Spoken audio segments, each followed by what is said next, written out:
Hello and welcome everyone. I have books to talk about, books that I've read in the first half of 2024. I have a rather large stack here to the right of me. I have read 20 books thus far, so I figured I better just get this video out before I get overwhelmed. Just a quick disclaimer, when I talk about books, I tend to just talk about how the book made me feel and not really a summary or any true information on what the story is about. And I certainly try to avoid any spoilers. So let's just dive in. For starters, we have this fantasy series from the Farseer trilogy by Robin Hobb. This is the third in this series, called The Assassin's Quest. Now, I have been wanting to complete this series for many years now. In fact, I have read the first book in the series 3 times, the second book in the series twice, because every time I wanted to continue with the book series, there had been so much space in between reading the 2 books that I wanted to go back and start from the beginning and refresh.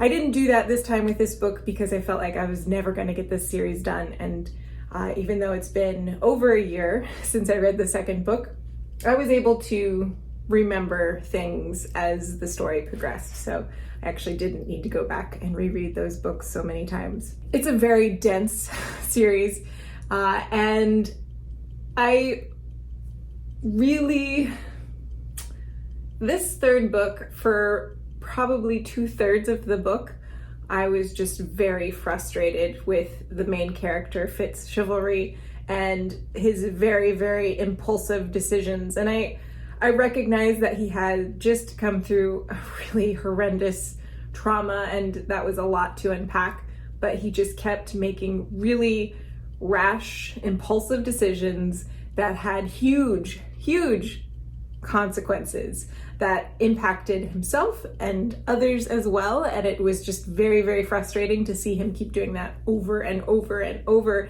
and even become aware of that, but still refusing to listen to the advice of people that had more experience than him. And he kept thinking that he knew what was best to do, and that kept not ending very well. Finally, at the very end of the book, things settled down in a way, and he kind of, I think, learned to trust other people, which is really important. And I loved how it resolved. It was really, really satisfying, actually. It did feel a bit like a very quick wrap up in the end, just because this is 3 books that are really dense, of constantly climbing a mountain, basically. And it's just really challenge after challenge after challenge. And then boom, at the very end, there was resolution. And so it did feel like it came really, really quick all of a sudden, even though there was a very long build up. And so anyways, I really enjoyed this series so much. I might at some point go back and reread this whole series again, because I do really enjoy it. Even though I found this one really particularly frustrating, I really enjoyed this series. So moving on, we have Dune. This is a book that I have wanted to read for many, many years. I feel like as a child, I heard Dune referenced every once in a while. I don't know if it was from my family or friends or just around pop culture. Dune had made an impact when it first came out. And now that the movies are out, which I have yet to see, I have been seeing the Dune series all over the place. It just and they're really, these new covers are just so bright and it's hard to ignore. And I was like, you know what, I think it's time. I knew that going into this would be a very dense read, and I loved it so much. And I was kind of worried that I wouldn't enjoy it with all the hype surrounding this book. I was so worried that I wouldn't enjoy this series. I do intend to read the next 2. I loved the storytelling. I loved how the characters kind of very organically changed and evolved. I really loved discovering a new planet through the perspective of people who are discovering a new planet. So a new planet, a new culture, a new language, all of these things were new to me and new to the people, the perspective that this book is told in. And I loved that. I loved getting to join this group of people and start to learn the ways of the planet and the culture and the language. And I thought that was just so much fun. I also found it relatable because it is set on a very desert planet, in an extreme desert.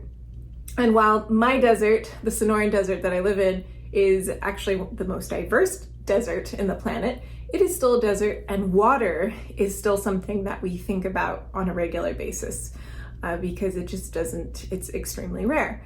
And that's a reoccurring theme in Dune, and I found that just really, really relatable, even if they had a much more extreme experience. So I loved the book. I can't wait to read the next two. I know there's a lot of books that are in that series, but I think the first three are the ones that I want to prioritize. Anyways, we have The Maid, which is a mystery told from a very unique perspective of a woman who works as a maid in a hotel. She is on the spectrum, and it is through her eyes that you see the world. She loves her job. She loves working as a maid. She has a really challenging time communicating and has a really hard time understanding people and what they want and what they're trying to say. And she has a hard time expressing her own needs. And so really the story is about her. I feel like the big picture is her starting to develop relationships with some of her coworkers that are actually really meaningful, where there's an understanding between them. And it's just beautiful to see that she understanding them and they understanding her and accepting how each other process things a little bit differently. Meanwhile, there is a murder that takes place in one of the rooms that she cleans, and ultimately she becomes one of the prime suspects. So it's how she figures out how to get out of that and prove her innocence. And as she is someone that operates in not a normal way, I hate using that word, but I don't lack of a better one, she kind of comes off as being a bit suspicious. So anyways, really love this book. I know there's a second one that recently was released, and I probably will continue with this at some point. Then we have My Murder, a novel by Katie Williams. This was not at all what I expected it to be, and I really enjoyed it. I don't know if it's one that will necessarily stay in my memory for the rest of my life. I feel like I enjoyed reading it and being in the moment with it, but I don't know if it was super impactful necessarily. It is about a woman that is killed by a serial killer, ends up being cloned along with all the other victims of this particular killer, and basically brought back to life with all of the memories leading up to a week before their murder. So they don't have any short-term memory, which is probably really good because that would be very, very traumatic to remember those details. And it's just about her journey trying to rediscover her life and who she is and figure things out because it's a lot to unpack. And she's a part of a group of women who all have the same experience of they have all been cloned, and they get together once a week because for like a group therapy session essentially. And so you get to know the other victims as well and how they are processing all of it. And it's just a really interesting world. It seems like perhaps it feels like it feels like it's in our current time, but then there's this technology of like cloning prisoners. I don't know if this happens with everybody that is arrested, but they are put through like treatments, and then they are put into like a stasis chamber where the treatments continue to rehabilitate. And so it's just really interesting, and it brings up a lot of questions, of course. But I liked it. I thought it was a really interesting read and a quick read. Next we have 2001 A Space Odyssey, and I feel a little funny criticizing this book because I know it's such a big deal, and the movie in particular that came around with this book had a huge impact on our pop culture. I saw the movie when I was a kid. I didn't remember really hardly anything going into this book, but it's been on my mind to read it. And it kept my attention, and it brought up some interesting ideas, but for the most part, I felt that it was a bit disjointed. There were 3 stories that loosely tied into each other, but I didn't feel like they tied in a very deep and meaningful way. I felt like it was it felt a little superficial, their connection. And I also didn't feel connected to any of the characters. I really didn't care like what happened to anybody. And I like feeling a little bit more connected to the story that I'm reading. And this one I just felt just really not all that interested in it, which is kind of a bummer. The middle story, the one that I think really the movie is based on, was the most interesting to me and the most relatable. And I think maybe that was part of the challenge with it, is the way this book wraps up is in a way that is very challenging to relate to and super interesting and creative and imaginative, but I just didn't find myself feeling really like connected to it in any way. So I was a little disappointed with that book, to be honest. And I was like, it's not even, I don't even feel like, well, I'm glad I at least read it. I don't even feel that kind of joy, which is too bad. Next we have The Secret History by Donna Tartt. And this one is, I feel like you just need to go and read a summary, but even that will not at all clue you into what this book is about. And so it's really hard. It's really challenging to kind of capture this book. Essentially, it follows these college students at a kind of an upscale college on the East Coast, set in a time period that I feel like I don't even want to reveal, because for me, it was part of the mystery, is not even knowing what time period I was in and trying to figure that out based on some very subtle clues, like what technology was available to them and what wasn't, and timelines, like what has just happened in their history and what has yet to happen and things like that. And so it was fun for me to figure out the time period, which then did ultimately feel kind of relevant to the story, just in creating the culture, creating to the culture of this book, which is a really big part of the book. I thought like the culture, the East Coast college culture was really fascinating to read about. And the characters, there's so many things that happen in this book, and really I can't say anything about it without giving anything away. But I will say that the one perspective that this story is told through is from one of the students who comes from California. So he himself is trying to understand this East Coast culture, this college culture, and really kind of doing everything that he can to be a part of it all, I think, to be accepted, this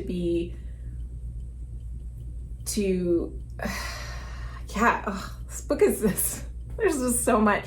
The lengths that people will go to belong, the lengths that people will go to be a part of something that they feel is greater than themselves. Also, this book is a lot about, I think, manipulation, psychological manipulation. It's a really complicated and multi-layered story, and so it's really hard to describe or explain without giving anything away. And just really, it's kind of, there's just so much to it, and it's all this feeling, but it's hard to put my finger on it. This book is like a little bit horrific. It's really well written. I just felt like it was the style of writing, the way she presents everything is so natural and organic that you forget that you're reading. Like there's just you just can completely get absorbed, I think. At least I did.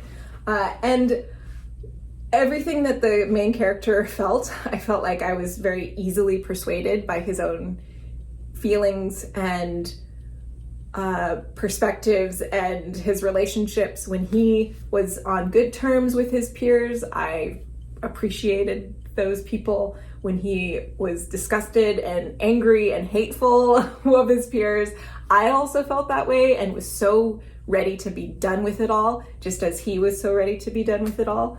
And I think that's really exceptional writing when you find all of your own feelings are really wrapped up in what the main character's feelings are. And I liked how it resolved. I thought it was really appropriate, personally, for the story. So it is a very good book. I'm sorry I can't say more about it, but yeah, that was a beautifully written book. Next we have Naomi Novik's Uprooted. This is a very classic fairy tale, and I thought she did a great job both creating a very familiar and traditional fairy tale, but also bringing something very new and original to the table. It didn't feel like a copy of anything. It felt like a new story and a new perspective, but still had that very familiar, like something that my grandmother would have told to me as a kid every time she put me to bed or something. I really enjoyed it. I didn't feel, again, super connected to any of the characters. It felt more like I was just someone standing off to the side observing, and maybe that's just what kind of the fairy tale vibes are. Maybe they don't pull you in necessarily to the story. It's more of a story that you just watch play out. But it was an interesting world, and the characters were all interesting, and I enjoyed it. So there's that. Next we have Sounds Like Titanic, a memoir by Jessica Chichihito Hindman, and this book I had a very hard time with so much.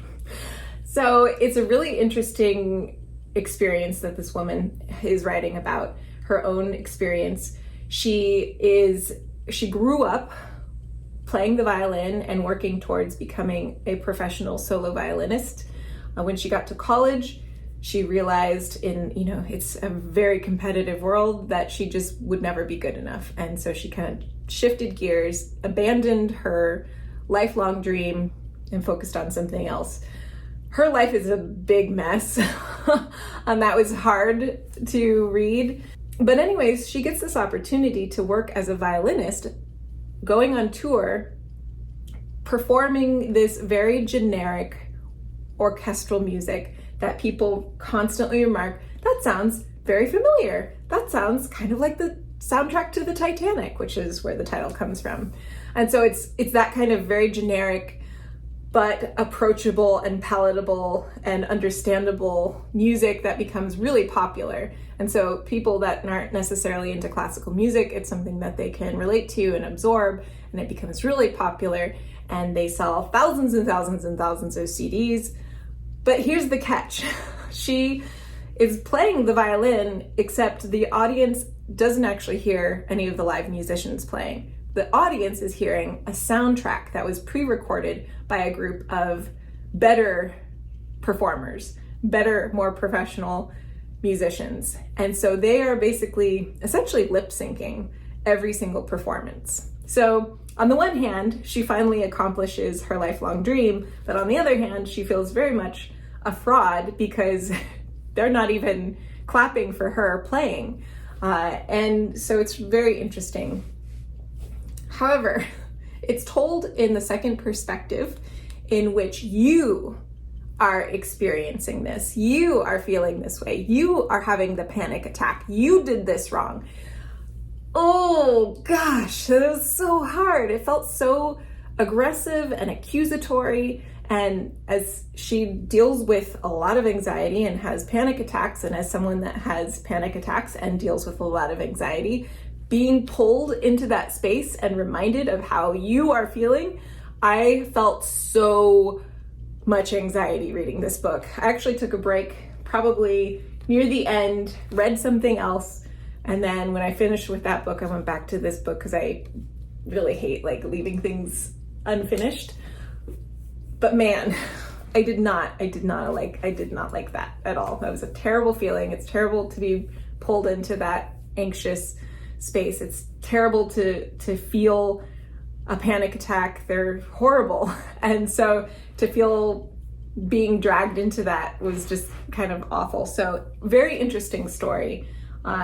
And obviously like compelling writing, but I just couldn't handle it. So the next two books I'm going to talk about simultaneously. This is from, I don't know what they call this series. It might be like the Sinclair's Mysteries. I think there's 4 in this series. These are for, I don't know, maybe middle school age. I'm not really sure. My friend recommended these books to me. The first one is The Mystery of the Clockwork Sparrow. The second one is The Mystery of the Jeweled Moth by Catherine Woodfine. I read each of them in a day and loved every bit of them. They were so much fun. They are full of adventure. They hit me in a way that Nancy Drew did when I was a kid. I was obsessed with Nancy Drew. And in elementary school and middle school and high school, I read Nancy Drew, and always, as much as I loved the stories, I always wanted them to have a little more depth. I always wanted them to be a little more sophisticated. And so I created my own character and wrote about this particular sleuth who solves mysteries. That's very much in the vein of Nancy Drew, but I wanted to have a little more depth, and that's what this author has done, I think. Taken Nancy Drew and all of the fun adventure parts of it, and the mystery, and being young and solving a crime, but then making it a little more sophisticated and really relevant. And I had so much fun with these books, and I can't wait to finish this series. And it's just nice to have a book done in a day, just read a whole book in a day, and it was so entertaining. I really loved the characters. I really loved the world, and I loved the mystery, and they're really fun, and they have a little soft spot in my heart now. Next we have The Sweetness at the Bottom of the Pie, a Flavia de Luce novel by Alan Bradley. This is the first one in a series of mysteries in which a very young, I think maybe she's 12 or 11, solves a murder. Now, she is a brilliant chemist, and so it kind of is fun because you get a little bit of that perspective as she's solving this particular case. And it's full of adventure. It's an interesting world. It's an interesting perspective. I really enjoyed it. It was another one of those, like, I'm enjoying this in the moment, but I don't feel a strong inclination to read it again. So we'll see. Next we have Moonflower Murders by Anthony Horwitz. This is the second book that comes after Magpie Murders. And I'm really glad that I read this. So Magpie Murders I thought was a really interesting read, and I enjoyed it, but it never really resonated with me. I found the main character not that relatable, and I just didn't really care about the main storyline. I did, however, really enjoy the book within the book in the Magpie Murders. That's Magpie Murders, not the Magpie Murders. That's actually very important. So the Magpie Murders is about a book that is written by an author who is killed. And the editor of that book uses his book to solve the mystery. And so you read the book that he wrote as well in the book. So it's a book within a book. And it's the same premise in this too. Same editor who reads a book from the same author who is now dead to solve a murder mystery. I really loved this book so much more though. I really enjoyed the editor's story. I felt a lot more connected to the main character's story and the main plot story, and enjoyed the book within the book a little bit less, which was fine because I was just so happy to feel really invested in the main story. Really glad I read it. If you read Magpie Murders as well and enjoyed it well enough, but it didn't really resonate with you, maybe you would find Moonflower Murders a little more compelling, because I sure did. Then I went on this Anthony Horwitz kick because I enjoyed that book so much, and I really wished that there was another one out in that world. And I don't know if Horwitz has plans. I tried to look online, but I couldn't find anything. So I ended up moving on to another series of his. This is the Horwitz Hawthorne series, in which Anthony Horwitz, the writer himself, is a part of the story. He is a character in his books. This is it was really clever, and he's basically following this detective in the series to write a book about the detective. The detective is a fictional character, but it was really hard to figure out what was real and what was make-believe, because it's just so, Horwitz did such a good job like seamlessly sculpting reality and fiction and putting it all into one book, and it was so interesting. And I found myself looking up at some point to see if the detective was a real person, because it just felt so real to see if any of these crimes that he's writing about were real. And really the only thing that's real is Horwitz himself and his own story. The other thing I found really interesting, and I think props to the writer, is that Horwitz, he is a character in his own books, honestly, I found him kind of to be a bit obnoxious, and I like his make-believe character a little bit more. And I think that takes guts to be that honest with your audience about your own flaws. I really appreciated that, actually. The make-believe detective his character is a character that nobody really likes, and actually people just can't stand him. But I ended up really finding him a fascinating character, and in each of the book you get to know him a little bit better and kind of piece together some of his past experiences and what makes him tick. He's very mysterious. I'm on book 4 now, or I will be when I continue to read this series, and I know very little about this detective, and I am super interested to know more. Okay, we have Richard Osman, The Bullet That Missed. This is the third in a Thursday Murder Club mystery, and oh my gosh, I love this series so much. Honestly, the mystery aspect of these books interests me very little. I love the characters so much in this series, and I've talked about that before. I feel extremely connected to every single one of these characters, and they are so well written, and they are so clearly created and defined, and they have such strong individual voices. They feel so real in my head. Osman is, I think, a brilliant character writer, and I love every single character in this book. Even the villains or the bad guys are really interesting, and some of them charming and relatable, and it's just like every single character in his book has a story to tell, and it feels very authentic, and it feels very real, and it doesn't feel forced in any way. They're just, man, brilliant. I found this one a little bit slow to start, and I was a little like, I hope this is gonna be good, because I enjoyed the first 2 so much. And by the end of it, I was like, I love these characters so much. So I have nothing but good things to say about those characters. I want to hug every single one of them. Next we have The Mountain in the Sea by Ray Naylor, and woo, baby, I loved this book. I was like so excited about this book. It's a sci-fi in which some really cool things are being discovered about octopuses or octopi. I have read that either plural works.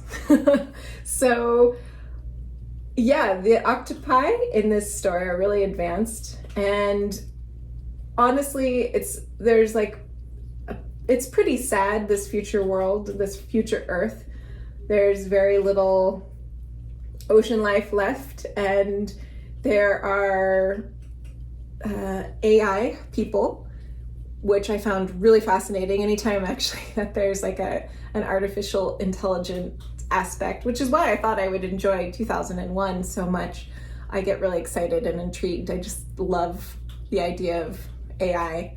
I think it's fascinating, and there's an AI character in this that I really ended up liking a lot. And anyways, this book was great. I really loved the story. It was so fascinating. And like I said, a lot of it's pretty sad because it feels like that is the trajectory, that is the direction we're going in. And so I was a little worried that I would come away feeling very defeated and hopeless. But the book actually wrapped up in such a way that made me feel hopeful and made me have a whole new appreciation for octopus. I mean, that's hard not to have.